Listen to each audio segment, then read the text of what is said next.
bagi yang tidak punya logika, skip aja.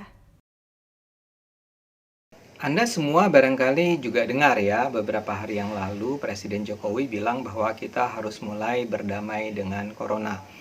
Pernyataan itu tentu saja langsung mendapat serangan dari para kadrun, para anti Jokowi, termasuk Rocky Gerung, yang bahkan bilang Jokowi adalah presiden sinting berskala besar. Ya tapi ya sudahlah ya. Rocky kan memang sakit hati terus seperti itu. Tapi pernyataan Jokowi menurut saya penting buat kita perhatikan dan kita bicarakan bersama. Dia mengatakan bahwa kita harus berdamai dengan corona. Barangkali perlu dikoreksi sedikit. Barangkali yang lebih tepat adalah kita harus mulai berdamai dengan kenyataan bahwa corona akan terus ada. Dan corona memang akan terus ada di Indonesia dan di dunia. Kalau kita tidak bisa berdamai dengan kenyataan itu, kita akan mengalami masalah. Dan karena kalau kita masih juga tidak bisa menerima kenyataan itu, mungkin reaksi kita akan terus-menerus khawatir, galau, serba ingin merestriksi, dan akhirnya lahirlah kebijakan-kebijakan yang justru in the long run bisa merugikan masyarakat dalam skala luas. Terus terang, ya saya disclaimer dulu, saya memang orang yang menolak ide lockdown, saya menolak bahkan PSBB sebenarnya. Kalau bisa sih kita tidak perlu sampai harus bekerja di rumah. Saya sih selalu percaya bahwa sebaiknya ya kita hidup saja seperti biasa, tapi dengan beradaptasi dengan kenyataan bahwa ada virus corona. Tapi kan saya adalah warga negara yang baik, maka saya akan tunduk pada peraturan yang sudah ditetapkan pemerintah. Saya juga harus mendengar apa kata keluarga saya, apa kata lingkungan saya, dan tentu saja saya harus ingat bahwa di rumah saya kebetulan ya ada ibu saya yang sudah berlanjut usia, jadi memang beliau itu harus kita jaga betul kesehatannya. Tapi intinya sebetulnya saya tidak terlalu menganggap bahwa lockdown, PSBB, karantina, work from home adalah jawaban penanganan terhadap corona.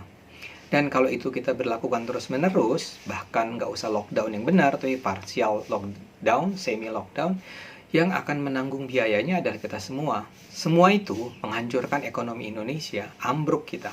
Saat ini saja kita sudah lihat ya, betapa banyak pabrik yang tidak lagi berproduksi, betapa banyak kantor-kantor yang harus tutup, perusahaan-perusahaan yang harus tutup, para pemilik perusahaan yang bilang bahwa kita hanya bisa tahan sampai Juni. Dan orang sudah diberhentikan, sudah terjadi jutaan orang di PHK. Orang kehilangan pekerjaan, orang menganggur, tidak bisa memenuhi kebutuhan pokok mereka. Dan jangan lupa pada bulan Juli, Agustus ini ada tahun ajaran baru. Dan artinya orang harus mencari uang untuk membiayai sekolah anak-anaknya. Kalau orang-orang ini tidak bekerja, bagaimana mereka bisa membiayai sekolah anak-anaknya itu? Ya masyarakat jadinya bergantung pada belas kasihan negara yang memberikan bantuan langsung tunai, atau belas kasihan dari sesama warga yang lebih kaya yang mau membantu secara sukarela. Tapi itu mau berapa lama? Sekarang saja misalnya kita tahu pemerintah Jakarta sudah menyatakan mereka nggak punya cukup uang untuk membiayai bansos kepada masyarakat. Padahal itu Jakarta loh, daerah dengan penghasilan atau anggaran belanja yang paling besar di Indonesia, apalagi provinsi-provinsi lain. Jadi berapa lama? Nah karena itulah menurut saya memang tidak bisa dipertahankan terus. Kalau bisa sih, barangkali harapan kita bersama adalah begitu Lebaran selesai, pada awal Juni kita sudah bisa menjalankan kembali roda kehidupan kita seperti semula.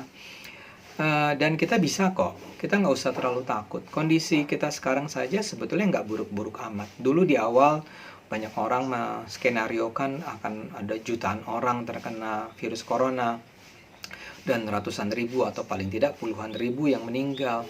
Data-data sekarang sama sekali tidak mengkonfirmasi kekhawatiran itu. Barangkali kalau data resmi mengenai jumlah orang yang terpapar corona sih, sebetulnya memang terlalu rendah karena masif tes kita nggak ada kan.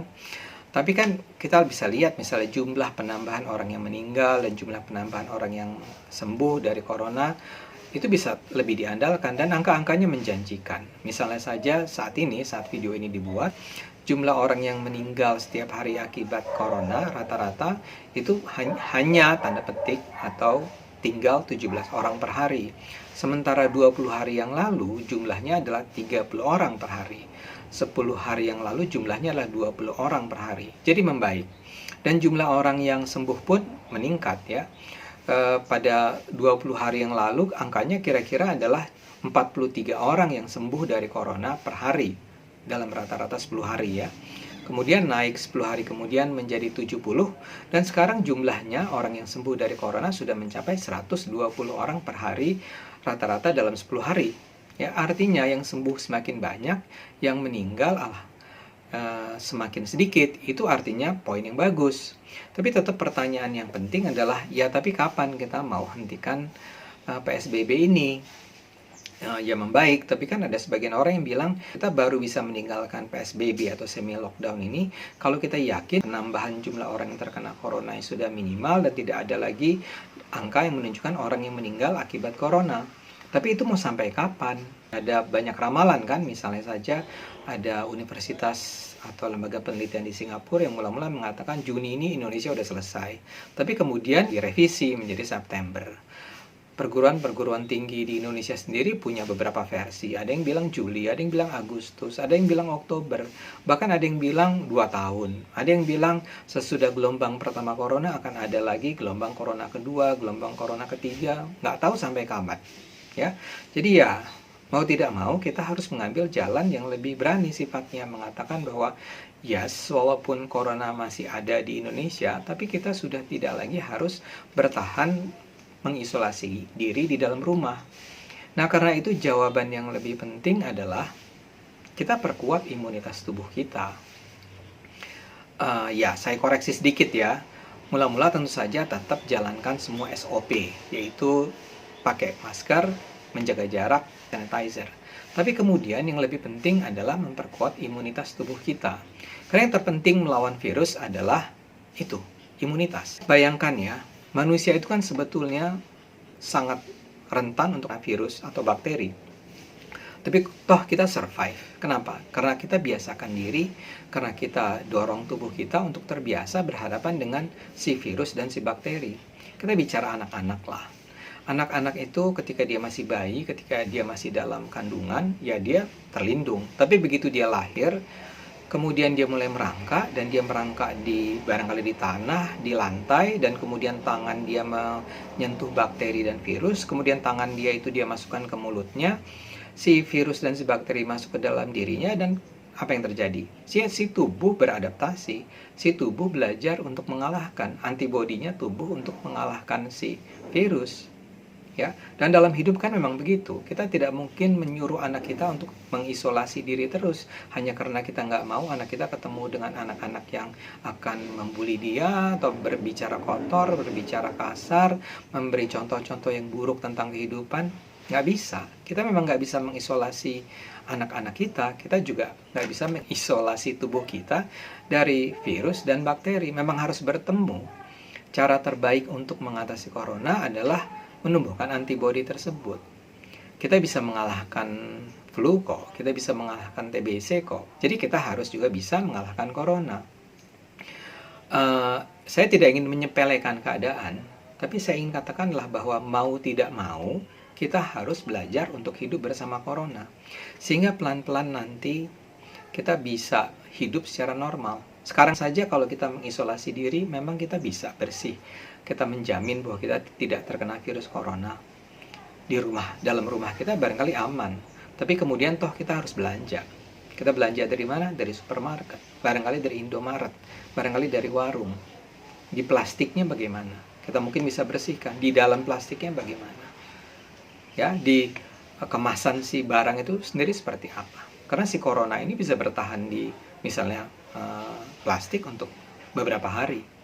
Poin saya adalah memang nggak bisa kok kita sepenuhnya mencegah agar kita tidak terkena dengan virus. Kita bisa mengurangi, tapi kita tidak bisa mencegah. Dan sebetulnya juga yang tidak perlu kita khawatirkan adalah bahwa kalau kita pun terkena, kita bisa mengatasinya. Dan untuk mengatasinya justru kita harus meningkatkan imunitas kita. Dan imunitas kita hanya akan kuat kalau kemudian kita terterpa.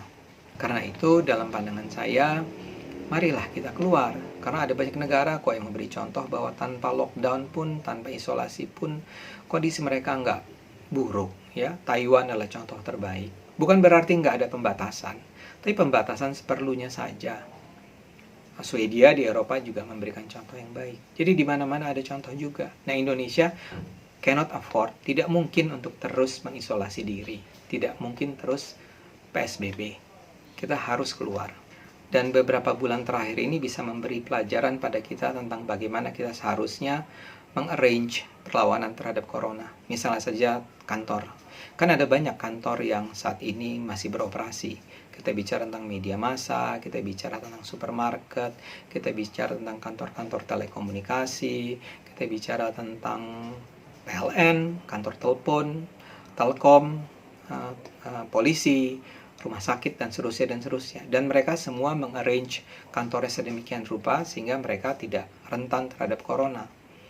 Kita gunakan contoh itu, toh kita tidak dengar bahwa di kantor-kantor tersebut terjadi ledakan wabah corona. Artinya they are doing something right di situ dalam rangka melawan corona. Nah, pola itu saja yang kemudian kita berlakukan di kantor-kantor kita nanti setelah kita kembali ke kantor. Begitu juga kita harus pikirkan tentang bagaimana melindungi sektor informal kita. Sektor informal kita harus hidup, tapi mereka tidak mungkin lagi masih mengorganisir diri seperti sebelum corona. Tapi kita bisa belajar kalau dari contoh, misalnya di Solo ketika pasarnya dibuka, ada jarak antara satu penjual dengan penjual lainnya. Diatur sedemikian rupa sehingga tidak berbaur, tidak terjadi kerumunan. Itu yang harus kita pelajari sekarang. Jadi kita kembali ke ruang publik, ke kantor, ke pasar, ke sekolah, kuliah. Anak-anak sekolah udah kepengen sekali untuk kembali ke sekolah, tapi dengan cara yang baru. Cara baru itulah yang harus kita cari dengan akal sehat kita. Jadi mari sama-sama kita gunakan akal sehat kita, karena hanya kalau kita mau menggunakan akal sehat, kita bisa selamat.